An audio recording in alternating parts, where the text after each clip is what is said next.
Change, redevelopment करें। Same thing हमारे जीवन को हम देखें, मानव जीवन को, उसके अंदर भी मन के विचारों में दरारें आने लग गई है और इसलिए हम अभी कहते हैं कि एक का विचार दूसरे के साथ मिलता नहीं है। एक ही फैमिली के, एक ही माता पिता के बच्चे, एक ही ब्लड, लेकिन विचारों में दरार है। मन मिल, सोच नहीं मिलता, मन भी नहीं मिलते हैं, बीच में क्रैक आ गई है। ऐसे ही देखो तो संबंध टूट रहे हैं, छत टूट रही है या संबंध टूट रहे हैं। जो रिलेशन हमारी एक छत्र छाया का काम करने वाले हैं, वो संबंध टूट रहे हैं। और इसीलिए कई कहते हैं कि अरे मैं तो समझता था या समझती थी कि मेरे जीवन का एक ये सहारा है, सपोर्ट है, लेकिन अभी रिलेशन टूट चुके हैं, तो छत चली गई तो संबंध भी टूट रहे हैं। बहुत कम फैमिली है जिसमें रिलेशन जुड़े हुए रखे हुए हो।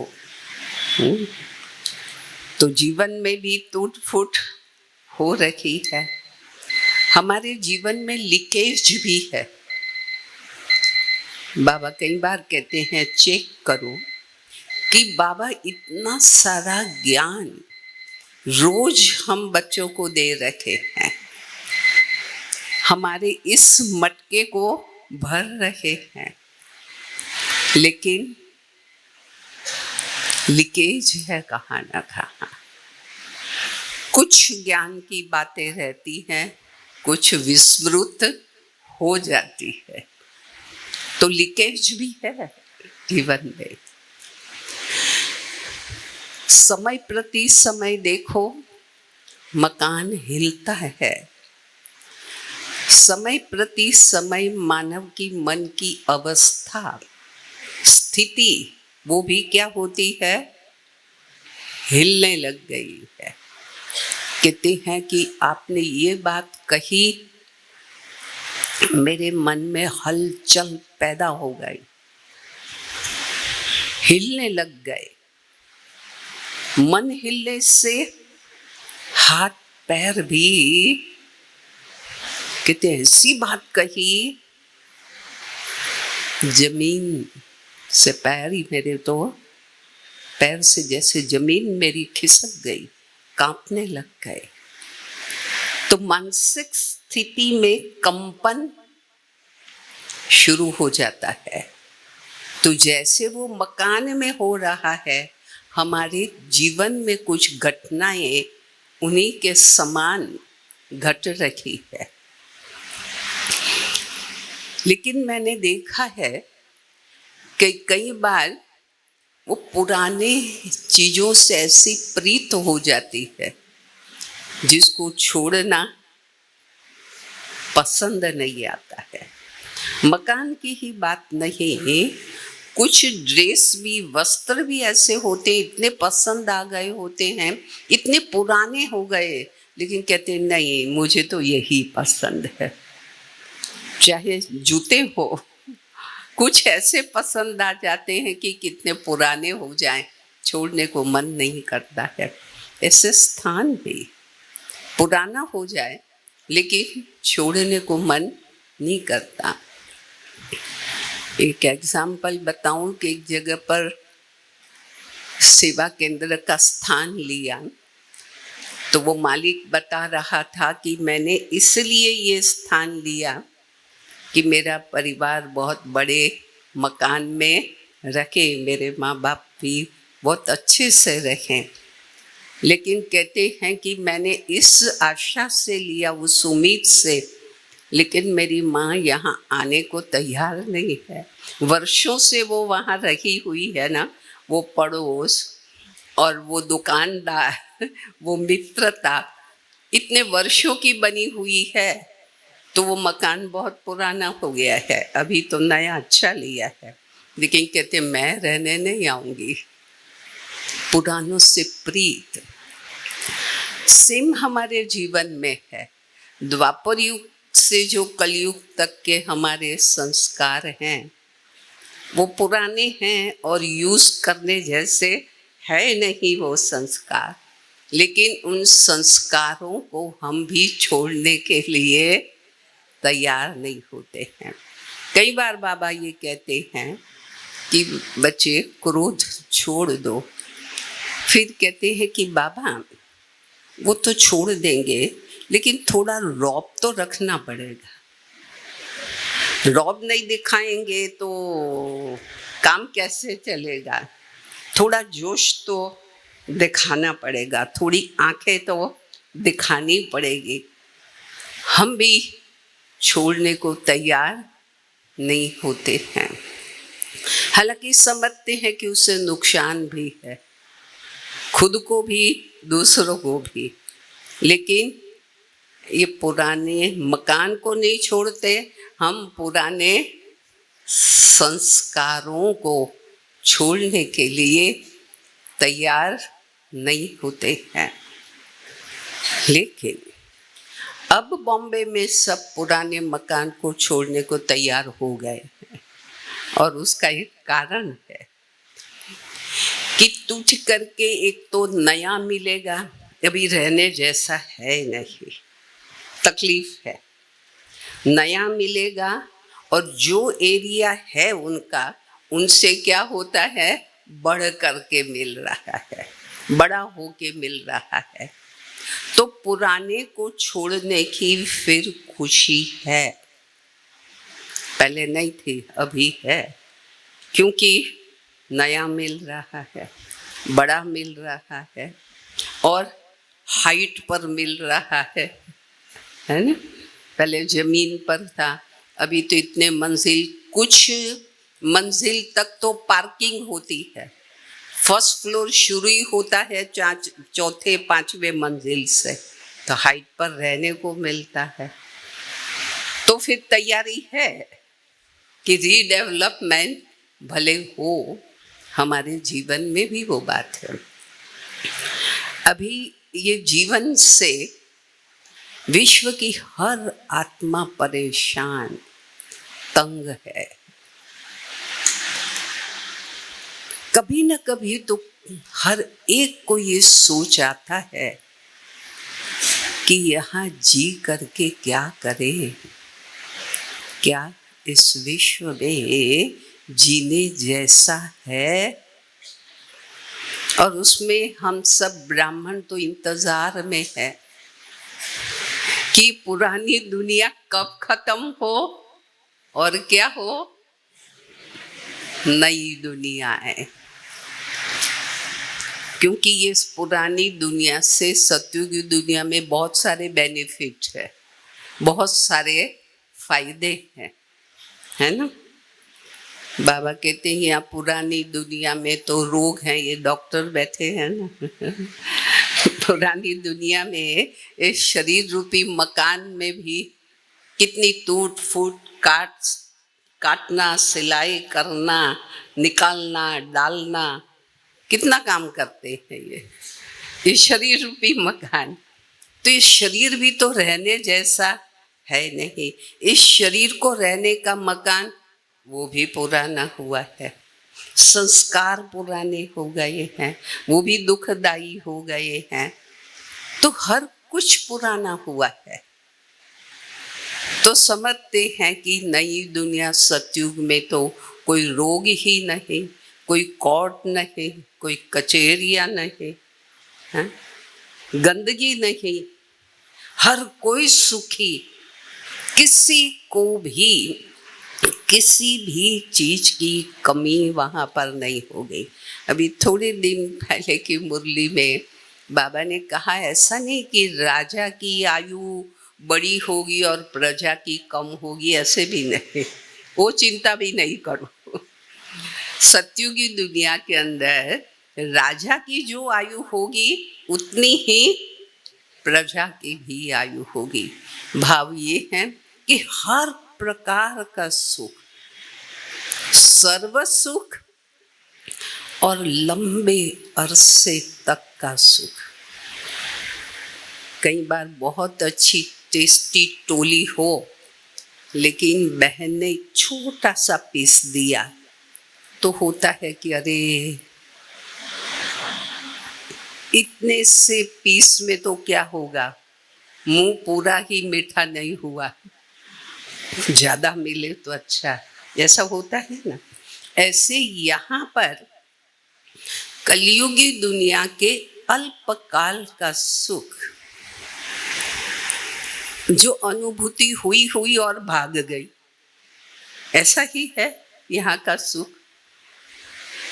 लेकिन सतयुग का सुख कितने लंबे 2500 वर्ष तक, लंबे अरसे तक सुख मिल रहा है, तो वो पसंद करेंगे ना हम।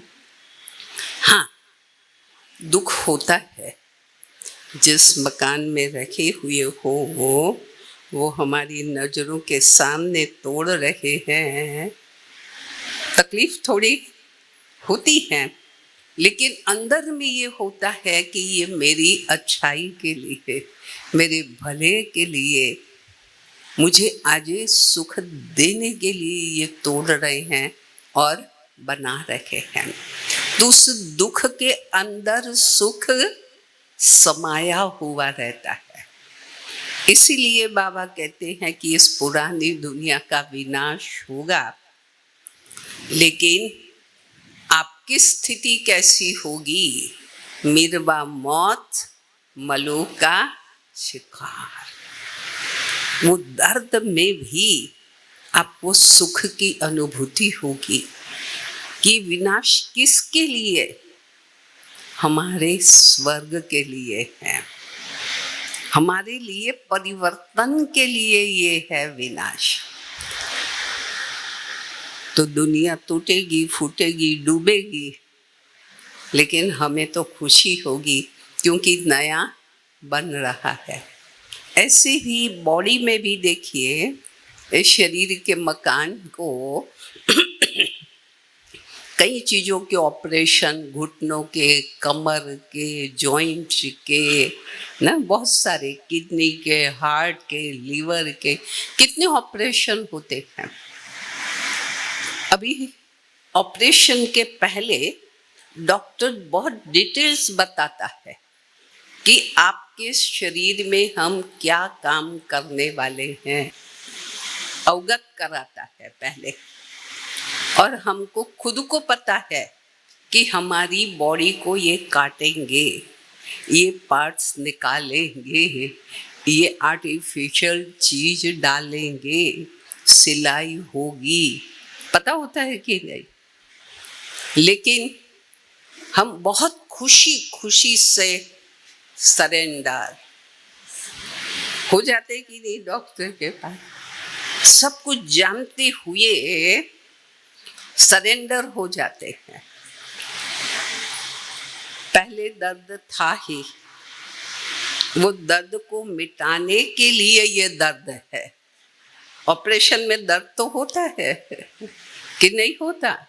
होता है, पता है कि ऑपरेशन होगा तो पेन होगा, लेकिन ऑपरेशन के पहले भी क्या है? पेन है, दर्द है। तो ये जानते हैं कि ये पेन जो अभी हो रहा है उसको मिटाने के लिए ये दर्द है, तो उसको स्वीकार कर लेते हैं, एक्सेप्ट कर लेते हैं। इसी तरह से ये पुरानी दुनिया परिवर्तन होगी तो जमीन की जमीन अंदर धंस जाएगी, पानी ऊपर आ जाएगा, पहाड़ कहाँ चले जाएंगे, नदियाँ कहाँ बह जाएगी, बहुत कुछ चेंजेस बहुत कुछ चेंज करना पड़ेगा इसमें, लेकिन वो खुशी से स्वीकार, क्योंकि हमारे लिए ये हो रहा है, हमारे सुख के लिए डेवलपमेंट है। साथ साथ ये जो परिवर्तन रीडेवलपमेंट करते हैं, हमें अपने संस्कारों का, परमात्मा तो विश्व को चेंज करेंगे, लेकिन हमें अपने आप को चेंज करना है। क्योंकि बाबा ने अभी एक मुरली में कहा था कि बाबा सिर्फ ज्ञान सुना नहीं रखे हैं, लेकिन बाबा क्या कर रहा है, सिर्फ स्वर्ग बना नहीं रहा है, लेकिन स्वर्ग में रहने वाली आत्माओं को यहाँ तैयार भी कर रहा है। क्योंकि स्थूल परिवर्तन, भौतिक चेंज, ये भगवान के लिए कोई बड़ी बात नहीं है, लेकिन उसमें रहने वालों का चेंज, कई बार समाज और संसार में हम घटनाएं सुनते हैं, वो माँ बाप कहते हैं कि इनको है ना अलग घर चाहिए, चलो वो हमारी कैपेसिटी हम ले देंगे, लेकिन उसके बाद वो मिलजुल के रहेंगे, सुख से रहेंगे, ये दोनों की आपस में बनेगी। अभी हमारे सामने ही बन नहीं रही है, अलग मकान लेके देंगे, फिर वहाँ रिलेशन इनके रहेंगे ठीक, तो मकान तो ले देंगे, बाबा भी स्वर्ग बना दे, बाबा के लिए कोई बड़ी बात, ईश्वर के लिए कोई बड़ी बात नहीं है, लेकिन उसमें रहने वाले तो हम ही लोग हैं ना। पहले तो उनको बनाना पड़े, और बाबा बहुत बुद्धिशाली है, बुद्धिवानों का बुद्धिवान है। क्यों? स्वर्ग बनाना है, उसके पहले हम बच्चों को तैयार करता है और हमारे द्वारा ही स्वर्ग की स्थापना का कार्य करवाता है। जो खुद अपने हाथों से जो करे ना, उनको उस चीज की वैल्यू होती है ना। बच्चे को मकान लेना, भाई तेरी कमाई से ले, तब उसको उस चीज की क्या होती है, कीमत होती है। बनी बनाई कोई चीज मिल जाती है ना, तो उसकी वैल्यू, उसकी कदर नहीं होती, उनकी कीमत समझ में नहीं आती है। खुद के पसीने से, खुद का खून लगाकर हमने कुछ तैयार किया हुआ है, तो उस चीज की हमको कितनी वैल्यू। मैंने देखा ये प्रदूषण न हो, एनवायरनमेंट के लिए अलग अलग अलग पौधे लगवाए जाते हैं। हमने देखा अपने हाथ से जो पौधा लगाया हुआ होता है ना, बाकी हजारों लगे, लेकिन अपने हाथों से जो बीज डाला, एक कलम लगाई है, उसके प्रति ध्यान कितना रहता है, उसकी संभाल कितनी होती है। ये मैंने बीज डाला, मैंने ये पौधा, वैल्यू होती है ना।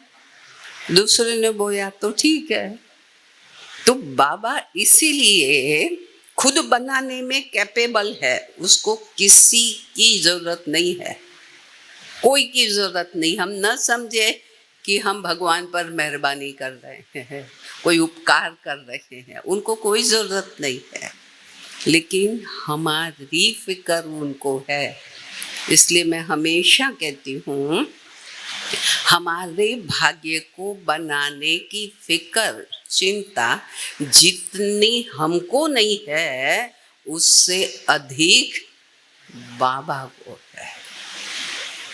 और इसीलिए अनुभव होता है कि हमारे सामने ऐसी डिफिकल्ट प्रसंग या परिस्थिति को क्रिएट करता है और हमसे वो मेहनत करवाता है। क्यों? भाग्य बनाना। क्योंकि भगवान को भी तो हर आत्मा को जवाब देना पड़ेगा।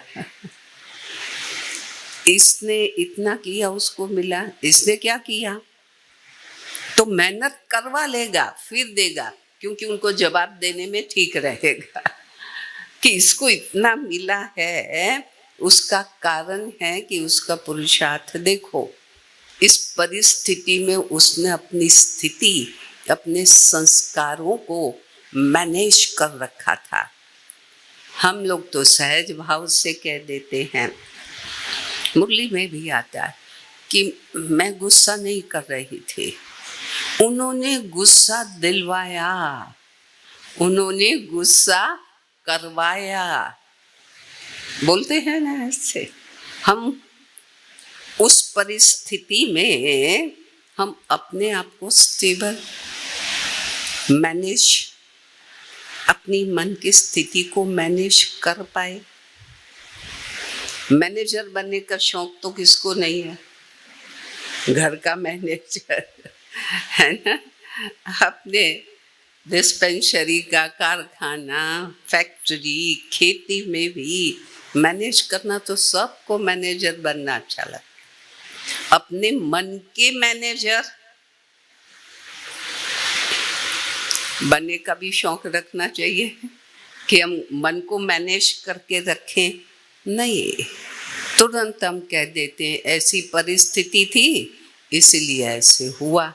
वो संस्कार हमारे क्या हो गए, बाहर आ गए, या पुराने संस्कारों को हम फिर यूज करने लग जाते हैं।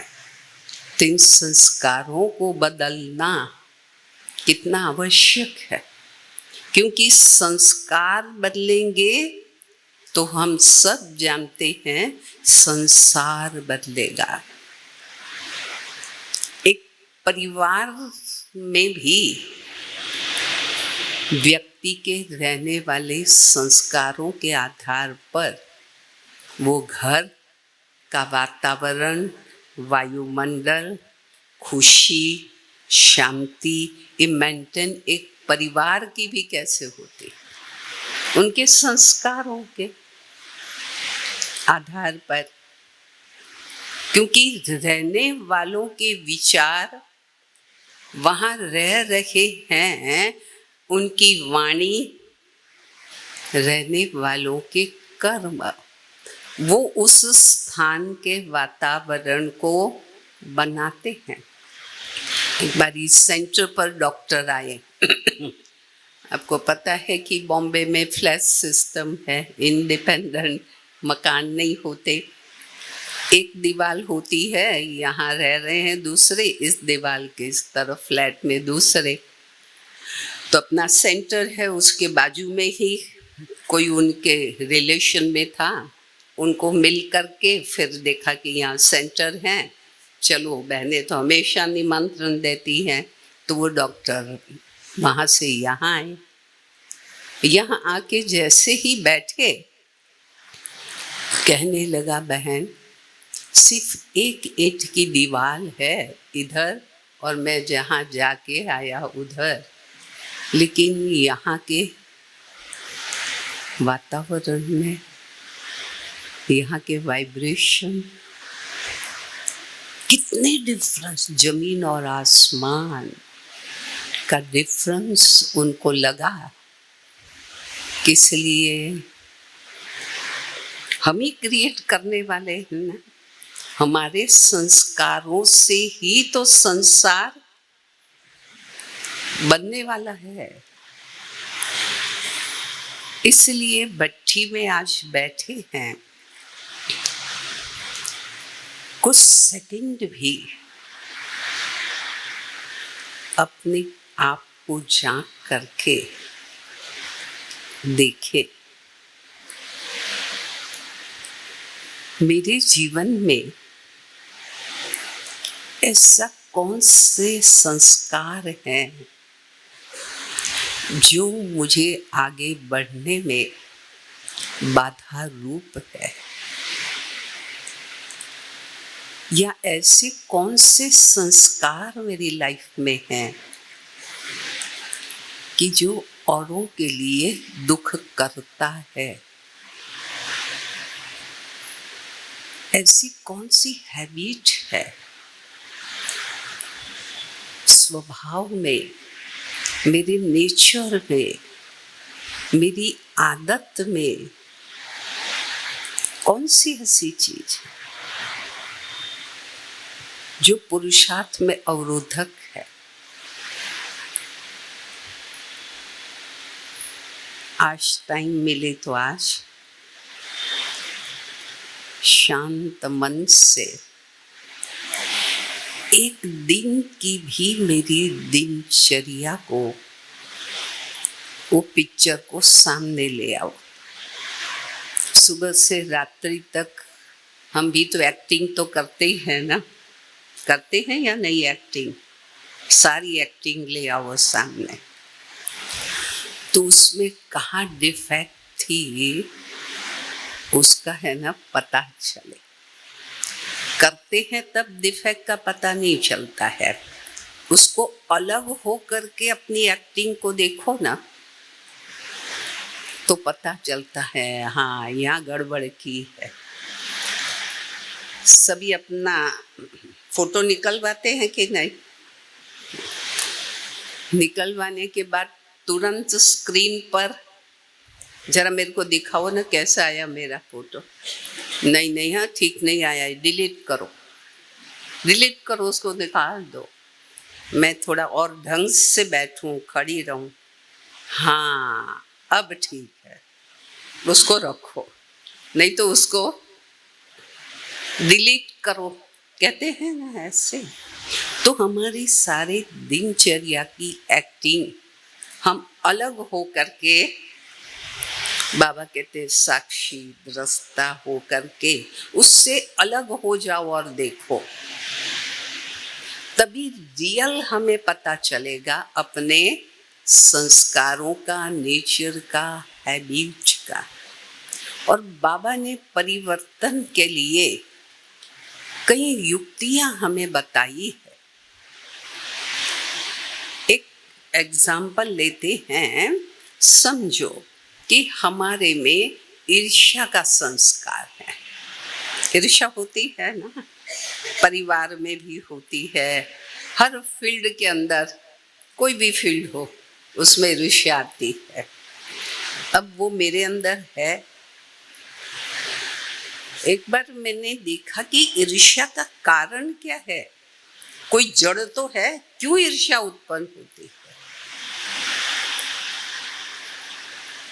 तो ईर्ष्या का कारण ये होता है, जिस चीज की मेरे में कमी है और दूसरों में वो चीज है, तो मुझे क्या होती है? ईर्ष्या है। मेरे पास वो नहीं है और उनके पास है।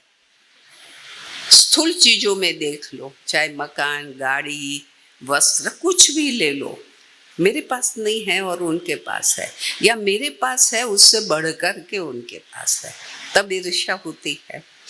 वो तो वस्तु की बात हुई, लेकिन ऐसे ही कला, गुण, ज्ञान, ध्यान, इनको भी चेक करो। जिस गुण की मेरे में कमी और दूसरों में भरपूर मात्रा में वो गुण है, तो मुझे क्या होती है? उसके अवगुण को कैसे भी करके तोड़ना या उसकी बदनामी करना, निंदा करना, ये ईर्ष्या के वश होती। मेरे में भी है, उसमें भी है, तो ईर्ष्या होती है। मेरे पास जितना है उतना उनके पास है, कोई बात नहीं, मेरे से ज्यादा तकलीफ वहां है। तो जीवन में देखो कि मेरे पास कमी है, उनके पास ज्यादा है, और ईर्ष्या करने से फायदा, उससे मेरे पास वो चीज बढ़ जाने वाली है। आ जाने वाली है, नहीं आने वाली है। मुझे क्या करना होगा कि इनके पास जो कला है मैं अपने आप में देखूं कि मेरे में कौन सी कला है। मेरे में भी ईश्वर ने कोई गुण दिए हैं, उन्होंने अपने पास था उसको डेवलप किया। मेरे पास जो है उसको मैं क्या करूं, डेवलपमेंट करूं, तो उसका सुख ईर्ष्या को है ना समाप्त करेगा। वो तो उनका सुख नहीं देखा जाता इसलिए ईर्ष्या हो रही। मैं भी उससे अधिक सुखी हो जाऊं तो ईर्ष्या की कोई बात ही नहीं है। फिर तो ये संस्कार को परिवर्तन करने के लिए बाबा ने कहा कि आपकी एक कला, उसको भी एक ईश्वरीय कार्य में लगाओगे, वो कला निखर करके आएगी और एक कला कई कलाओं को आपके जीवन में ले आएगी। बाबा ने युक्ति बताई है ना,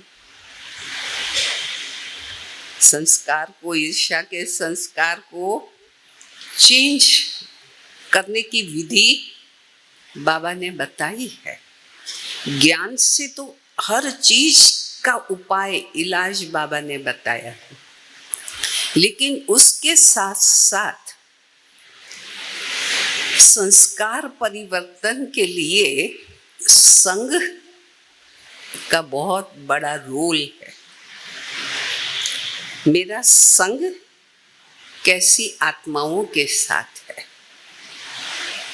किनके करीब मैं रहती हूँ, किनके साथ अधिक रहती हूँ, न चाहते हुए भी उस चीज का प्रभाव मेरे पर पड़ने वाला है। बहनों को अच्छा खासा अनुभव है।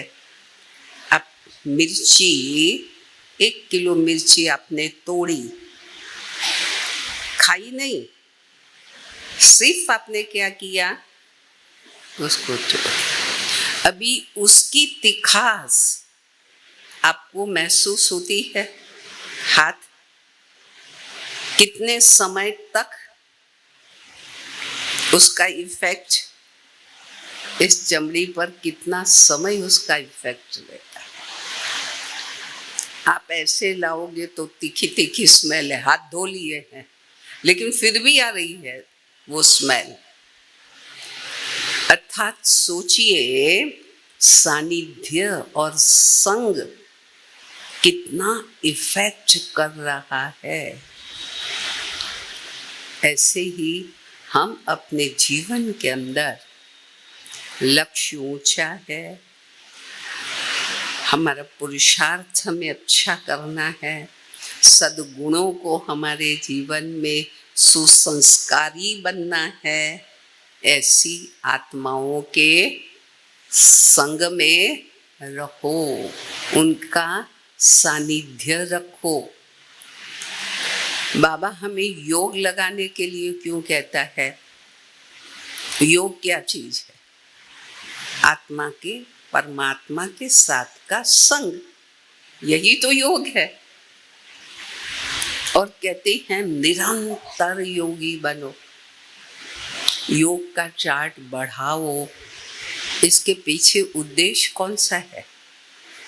भगवान को अपना महत्व बढ़ाना है, अपना नाम करना है? नहीं, लेकिन हम आत्माएं हैं, उनके संग में रखे तो हमारा रंग बदले, हमारे संस्कार बदल जाएं। तो संग संस्कारों को परिवर्तन करने में हेल्पफुल होगा। दूसरी बात, आज हम जीवन उपयोगी कोई भी चीज ब्रांडेड पसंद करते हैं, क्वालिटी वाली चीज। क्वालिटी वाली चीज नहीं, शॉप में जाएंगे ना, अच्छी से अच्छी क्वालिटी वाली चीज बताओ मेरे को, पसंद करते हैं ना वो। हमारे संस्कारों की क्वालिटी क्या है,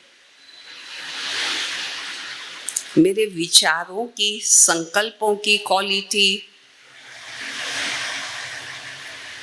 मेरी दृष्टि की क्वालिटी, मेरी वाणी की क्वालिटी, इस क्वालिटी ये उत्तम प्रकार की है, वो हमें चाहिए ना। संस्कार तो रॉयल चाहिए, क्योंकि सत्युगी दुनिया में तो रॉयल संस्कार ही काम में आएंगे। यहाँ के ये संस्कार तो फिर नो एंट्री, अंदर एंटर ही नहीं होने देते, है ना। तो उस संस्कारों को हमारे अंदर भरने के लिए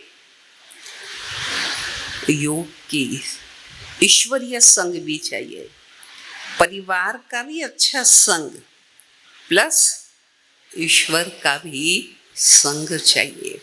संग संस्कारों को बदलने में योग का कैसे रोल है, बार बार आप बाबा की याद में शांति का अनुभव करते हो। अनुभव तो बाद में होता, पहले सोचते हो।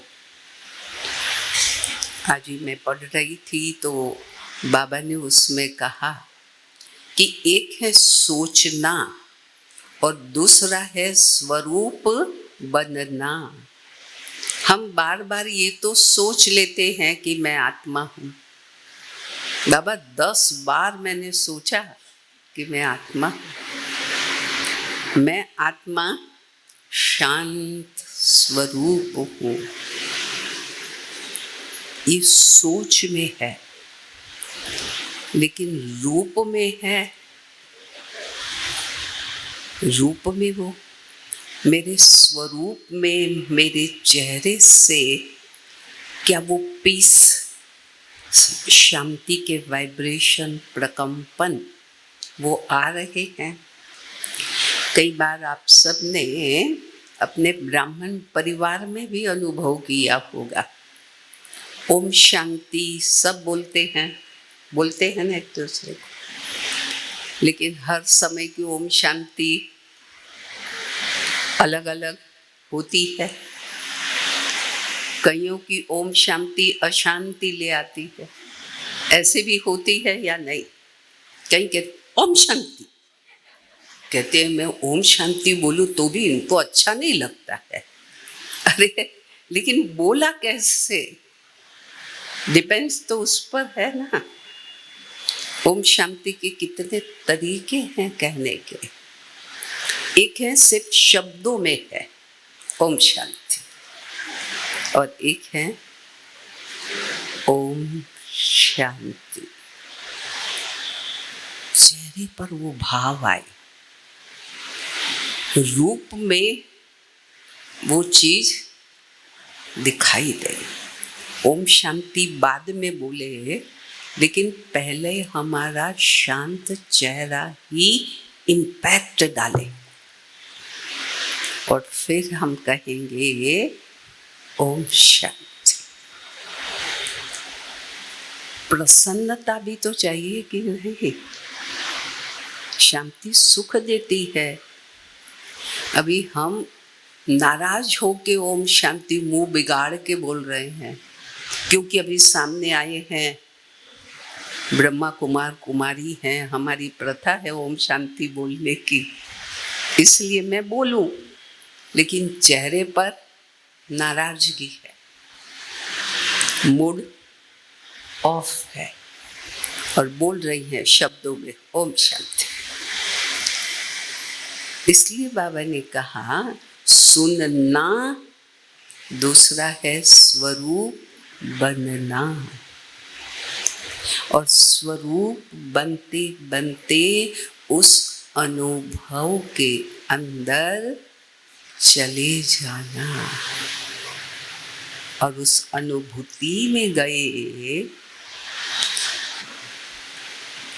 फिर ओम शांति अलग होगी, डिफरेंट होगी, कुछ और महसूस कराएगी,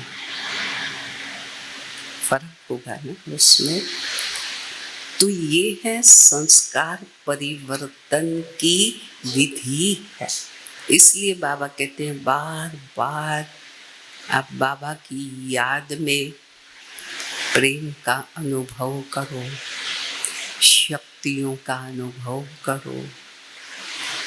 वो अनुभव हमें चेंज करेगा, अनुभव बदलेगा।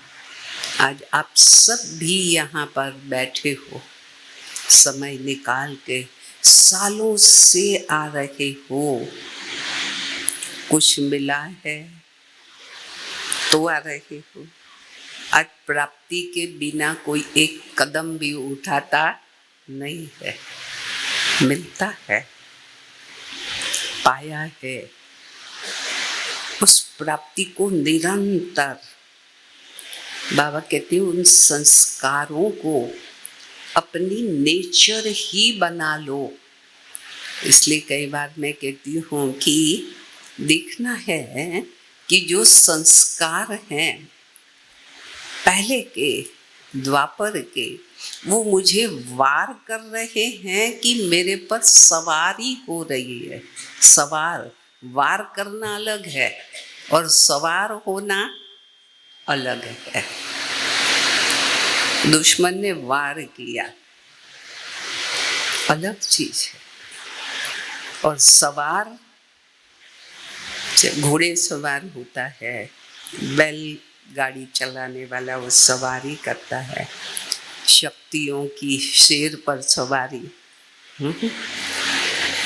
शक्तियां देवियां खड़ी है और शेर उस पर वार कर रहा है, ऐसा दिखाते हैं? नहीं, उस पर सवार हुई है। क्योंकि सवार होना माना पूरा कंट्रोल उसी के पास आ जाता है। तो पुराना कोई संस्कार वो मेरे पर सवार हो जाता है, फिर मुझ आत्मा का कुछ भी चलता नहीं है। पूरा कंट्रोल उसने अपने हाथ में। फिर नेत्रों का कंट्रोल, शब्दों का कंट्रोल, एक्शन का कंट्रोल, सारा उसी के पास होता है। इसीलिए आप देखिए कि जब गुस्सा आता है तो आंखें भी बदलती है, आंखों में रूहानियत होती है गुस्सा आता है तब, और शब्दों में मिठास होती है, एक्शन अलग होते हैं ना, क्योंकि पूरे सवार हो गया है वो। कंट्रोल क्रोध ने अपने पास ले लिया है, सारी इंद्रियों को वो अपने वश में चला रहा है, सवार हो गया। और इसीलिए हम कहते हैं कि मैं तो नहीं चाहती थी, मेरी इच्छा नहीं थी, पता नहीं कैसे मैंने ऐसे बोल दिया, कैसे कर लिया, बाद में भी अच्छा नहीं लगता है। सवार, संस्कार को अपने पर सवार नहीं होने देना है, तो पूरा कंट्रोल वो अपने पास ले लेगा, है ना। इसलिए संस्कारों को वो बदलने के लिए ही बाबा कहते हैं अनुभवों में जाओ, गुणों के, एक एक गुण के क्या करो, अनुभव करो। और जब कोई भी चीज में परिवर्तन करना है तो उसके पीछे लग जाना पड़ेगा, मेहनत करनी पड़ेगी। एक दिन में गुस्सा नहीं चला जाएगा, एक दिन में वाणी मीठी नहीं हो जाएगी, समय लगेगा ना।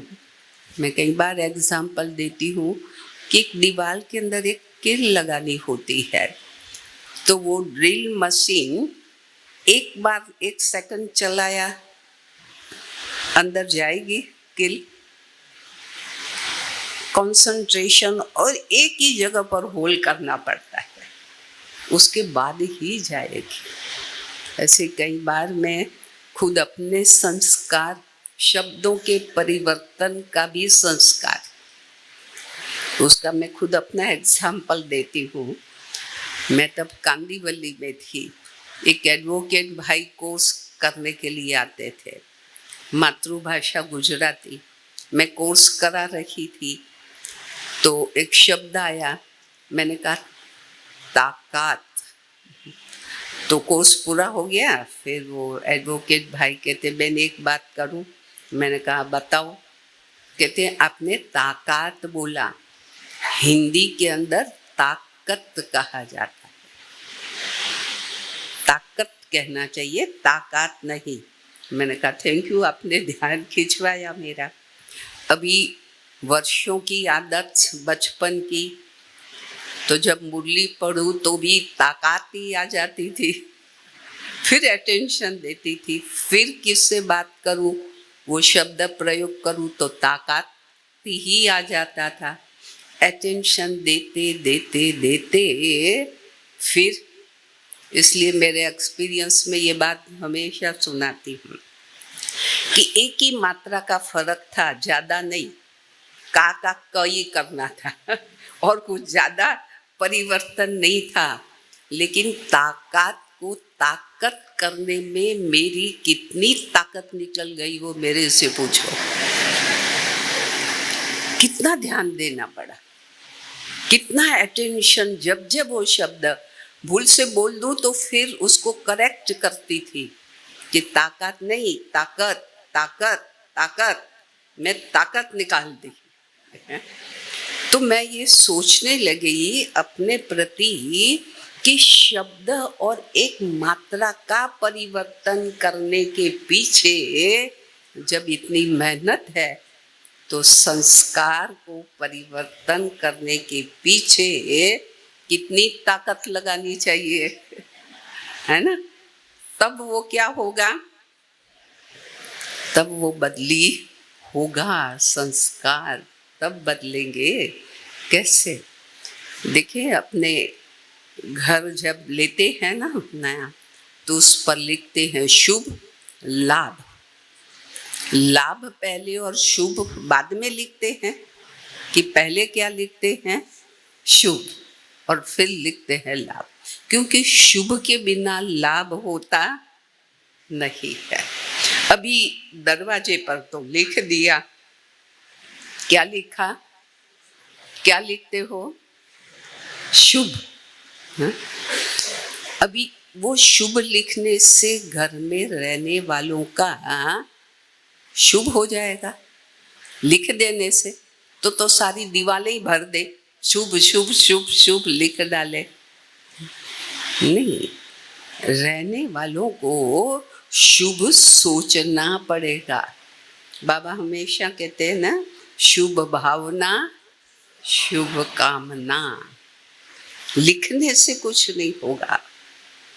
सोचना जो रहने वाले हैं उनका एक दूसरे के प्रति क्या हो, शुभ सोचना, शुभ भावना। अभी बीच में बाबा ने मुरली में कहा था कि किसी के भी द्वारा कोई अच्छा कार्य होता है तो भी कई बार व्यक्ति वो सहन नहीं कर पाता। बाने का किसी के द्वारा भी कोई कार्य होता हो, बढ़िया अच्छा काम उससे हुआ, अच्छी सेवा के लिए निमित्त बन गए, तो तुरंत चेक करो कि मुझे अंदर में क्या हुआ, सुख की अनुभूति हुई, मुझे अंदर में खुशी हुई कि अंदर में पेन हुआ, अंदर में दर्द हुआ, मेरी खुशी के परसेंटेज कम हो गए, क्या हुआ? ये संस्कार, संस्कार काम कर।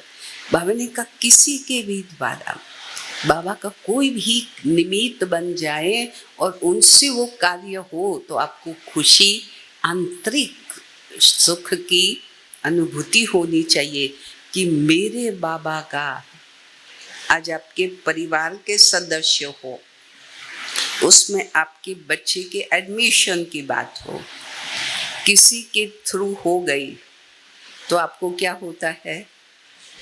खुशी, सुख। किसी के बच्चे की एडमिशन हो गई, फिर क्या हुआ? क्या हुआ? कोई भी निमित्त बने, कार्य तो मेरे बाबा का है ना, बाबा से प्यार है, मेरे बाबा का कार्य है। किसी के भी थ्रू मेरे फादर का काम हो गया, मेरे पिता का काम हो गया, ये सोच है, ये स्मृति है, तो क्या होगा? खुशी और आंतरिक सुख की अनुभूति।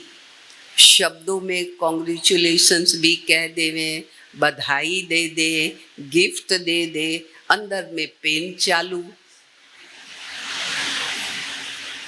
तो क्या हुआ? फिर अंदर में दर्द है, बाहर बधाई दे रखी है। इस सूक्ष्म चीजें हमारे संस्कार के परिवर्तन के लिए हमें चेक करने की आवश्यकता है। इसलिए बाबा ने कहा कि स्मृति ये स्वरूप बदल देती है। मैं अभी उस आत्मा को देख रही हूं कि ये क्यों निमित्त बन गया, और जब मैं ये सोचती हूँ कि मेरे बाबा का वाह काम हो गया, ये स्मृति आई, अलग अनुभूति, उनकी स्मृति आई, अलग फीलिंग। चेंज हुआ कि नहीं हुआ? तो हमारे सोचने के संस्कारों को भी बदलने की आवश्यकता है। इसलिए शुभ, हर एक के लिए शुभ, स्व के लिए भी और सर्व के लिए भी। भक्ति में भी सर्व का भला हो, सर्व सुखी हो, सर्व का कल्याण, शब्दों में है वो। ये इनकी मुख की आवाज और ये हमारे मन की आवाज, हमारी अंतर आत्मा की आवाज। संस्कार परिवर्तन के लिए हमें खुद अपनी अंदर में रखी हुई आत्मा की आवाज को सुनते नहीं हैं। हम लोगों का तो बहुत सुनते हैं, मैंने अपनी आत्मा की आवाज, टाइम ही कहाँ है, इतने और व्यर्थ कार्यों में बिजी हैं कि शांति से आत्मा क्या कह रही है, आत्मा के क्या वाइब्रेशन है। क्योंकि आत्मा सत्य है, कहते हैं ना परमात्मा सत्य, आत्मा भी सत्य है। तो वो जो आत्मा कहेगी वो सत्य कहेगी, हम करें जो भी अपनी मर्जी से, लेकिन आत्मा जो कहती है वो तो सत्य कहती है। वो सत्य का आवाज सुने तो हम संस्कारों को बदल सके, लेकिन उनकी सुनते नहीं है ना। तो संस्कार परिवर्तन कैसे हमारे होंगे? और बाबा कहते हैं कि सारे संस्कारों को चेंज करने एक साथ हम जाएंगे ना, तो कंफ्यूज भी होंगे, थक भी जाएंगे, और फिर आखिर कहेंगे कि ये मेहनत मेरे से पहुंचती नहीं है। लेकिन एक के बाद लिस्ट बना ले, रियलाइज करे कौन सी संस्कारों को चेंज करने की जरूरत है मुझे, और एक एक के पर परमानेंट काम करे। जिसको बाबा कहते हैं कि उस संस्कार को अपनी नेचर बना लो। नेचर भी ऐसी नेचुरल हो, जो आपको अटेंशन देना पड़े, आपको दिमाग लगाना पड़े, उसकी जरूरत ही ना पड़े। एक बार जानकी दादी के साथ ट्रैवलिंग कर रहे थे। हम बहनें पीछे बैठी थी, दादी आगे बैठी थी, बातें चल रही थी। दादी ने बीच में कहा, दादी के हाथ में तो घड़ी न मोबाइल होता है, वो तो बहनें संभालती। दादी ने कहा, बहनें देखो ट्रैफिक कंट्रोल का टाइम हुआ होगा, और देखे तो बराबर 10:30 बिना घड़ी।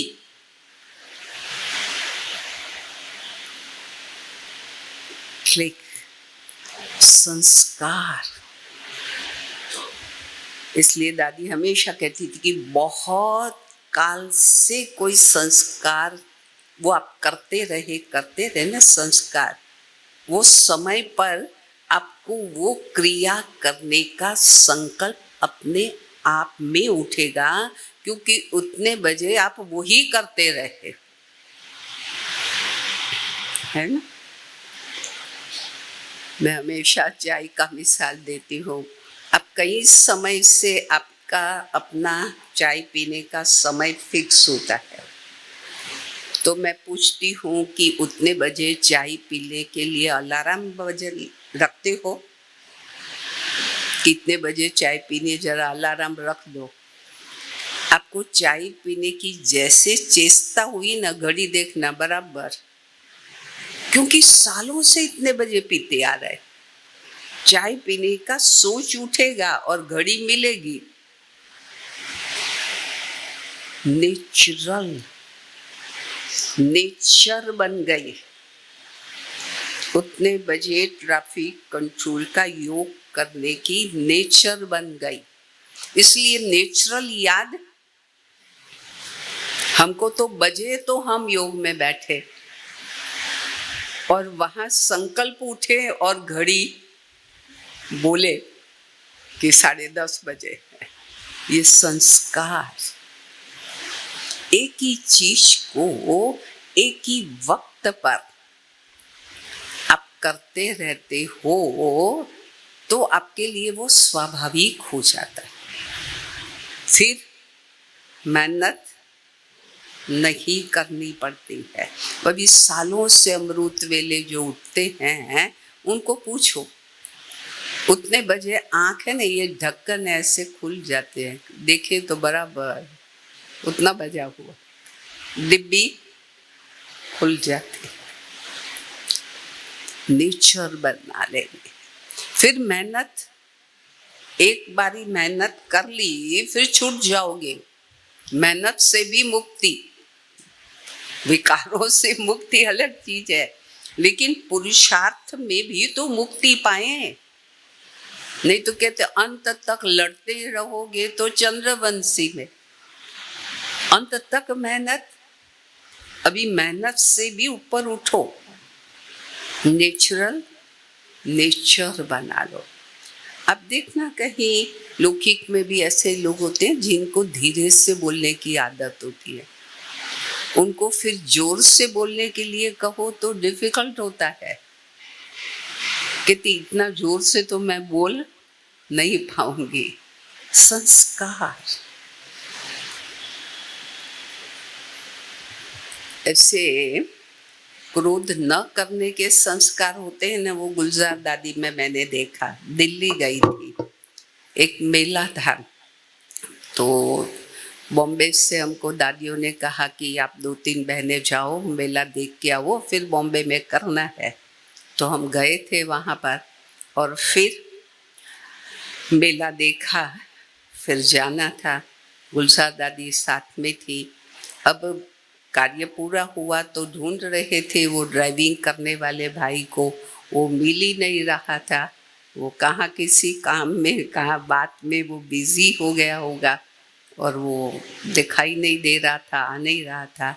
आया तो दादी ने किस भाषा में बोला, अभी दूसरे होते तो कैसे बोलते, और दादी ने कैसे कहा, अरे मेरे भाई कब से तेरे को ढूंढ रहे हैं, बोला था कि हमको जाना है और आप कहाँ थे।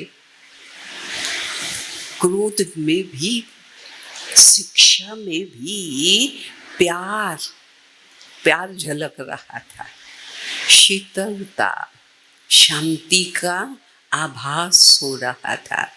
दूसरे होते हम लोग, कहाँ थे, पता नहीं है आपको, इतने बजे हमको जाना था तो हाजिर नहीं रहना चाहिए, दादी को जाना था, पता नहीं है आपको, कौन जाने वाला। देखो ये भी है और वो चीज भी, ये नेचुरल, वो वैसे बोल ही नहीं पाएगी, क्योंकि इतना अंदर शांति में डूबे हुए हैं, खोए हुए हैं, कार्य करते हुए भी उस अनुभव में है। अब कहाँ से निकले वो आवाज, कहाँ से बाहर आने में टाइम लगेगा, कैसे आए संस्कार। अभी बनाया गया है, पहले से थोड़ी होता है, संस्कारों को डेवलप किया है, नेचर बना ली है।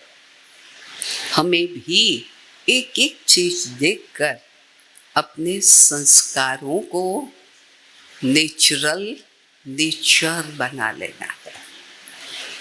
जो हमारे संस्कारों को देखकर दूसरों को अपने संस्कारों को परिवर्तन करने की प्रेरणा मिले, मैं भी इनके जैसा बोलूं तो कितना अच्छा दादी ने बोला, अंदर में आता है ना कि हमको भी ऐसा बोलना चाहिए, प्रेरणा।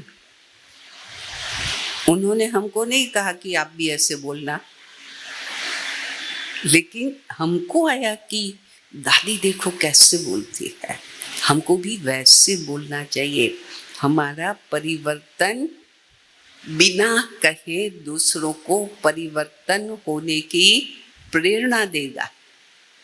अंदर से वो एक तीव्र इच्छा जागृत होगी आत्मा के अंदर, जैसे ज्ञान से दीप को जगाते हैं।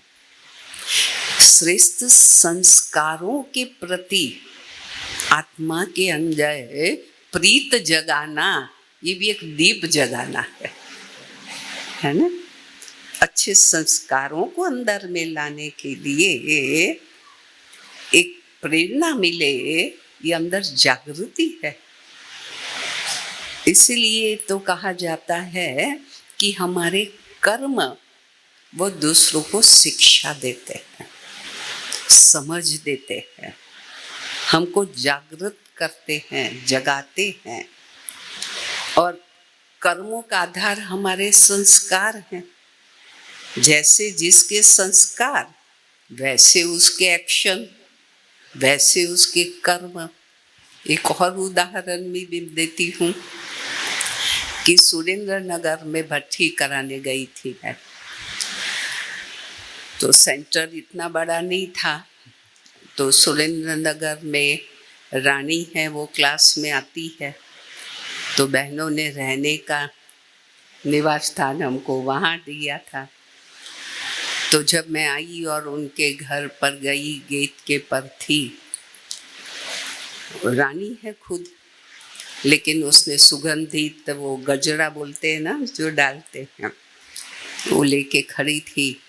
और जैसे मैं गई झुक करके दिया और कहा आइए विराजिए। अभी बात में तो क्या था, आओ और बैठो, बात तो हो ही थी, लेकिन उनके शब्द ने, बोलने का तरीका आज भी हृदय में उच्छाप है। आज एग्जाम्पल दे रही हूँ, छपा है तब। आइए विराजिए, कौन सा शब्द प्रयोग।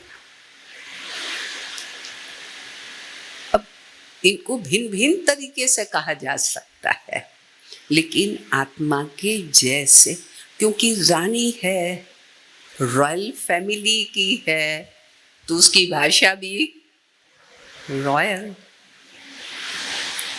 कोई कहेगा आओ ना, बैठो ना, ये भी कहा जा सकता है।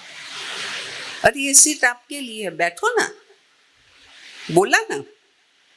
देखो अलग अलग तरीके हैं, लेकिन व्यक्ति के शब्द, उनके क्या संस्कार है, उनके एक्शन, वो उनके संस्कारों की प्रिंट है, छाप है। क्योंकि जो संस्कार हैं वो शब्दों में भी आएंगे, चेहरे पर भी आएगा और एक्शन में भी आएगा। इसीलिए बाबा संस्कारों को परिवर्तन करने के लिए फोकस करते हैं, क्योंकि वो बदला सब कुछ बदल जाएगा, है ना। सारा परिवर्तन हो जाएगा उससे। और आत्मा खुद के कर्म से कितना सुखद अनुभव करेगी।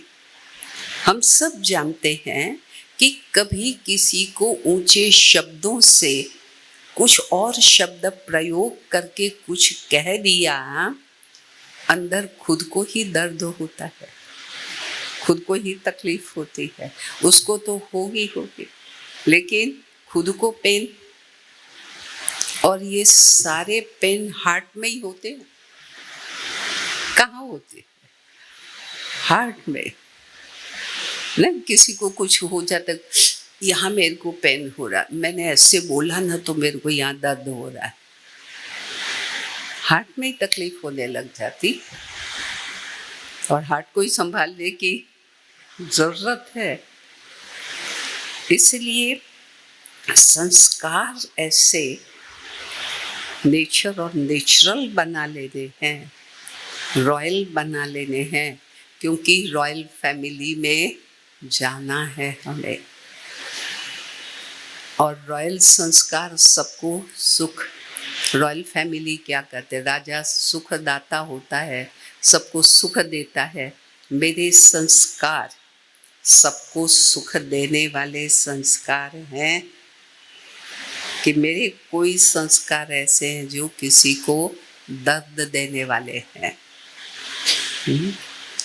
तो ये हमारा रीडेवलपमेंट, वो बदलना पड़ेगा। पुराने संस्कारों को समाप्त करना होगा और नए संस्कारों को, नया घर सुख देता है, खुशी देता है। ये देवी संस्कार, श्रेष्ठ संस्कार क्या करेंगे? सुख, हमको सुख, आने वालों को भी उससे सुख मिलेगा। इसलिए भट्ठी से ये प्रेरणा लेनी है, इसकी प्रैक्टिस हमें अपने जीवन में करनी है। अपने हर एक्शन पर, शब्दों पर ध्यान हो, बिना चेकिंग कुछ भी ना हो ना। कहते हैं ना, बड़े लोग होते हैं। अभी हम द्रौपदी मुर्मू के पास ट्रांसपोर्ट विंग वालों की मुलाकात थी, वहाँ गए थे। जो चीज़ें ले गए थे वो सब चेक हुई। उनके लिए साड़ी थी तो वो चेक, उनके लिए मोमेंटो था वो चेक, एक वो उड़ीसा के हैं तो जगन्नाथ की एक यादगार थी तो वो चेक, टोली चेक, गुलदस्ते चेक, सब कुछ चेक। और उसके बाद ही उनके पास वो जा सकता है, उसके पहले नहीं। हमारे तो संस्कारों की कोई चेकिंग नहीं, वो शब्दों में आ जाए, एक्शन में आ जाए, आंखों में आ जाए, संकल्प में आ जाए, वृत्ति में आ जाए, कहीं भी आ जाए, नो चेकिंग। इसलिए हमारे हर कर्मों पर बाबा ने तो बहुत हमें कहा है कि सोच करके सोचो, सोच करके बोलो, सोच करके करो। सोचना माने क्या? चेकिंग करने के लिए तो कहा है कि जो कुछ करो वो क्या करो? चेकिंग में करो। तो चले साइलेंस में। आवाज तो काफी समय सुना हमने, लेकिन यहाँ पर ही हम, भले कितने बड़े संगठन में हम बैठे हैं, लेकिन फिर भी हम अकेले। मेरी दृष्टि, मेरी बुद्धि आजू बाजू में भी न हो, कहीं पर भी न जाए, और मैं अपने आप को देखूं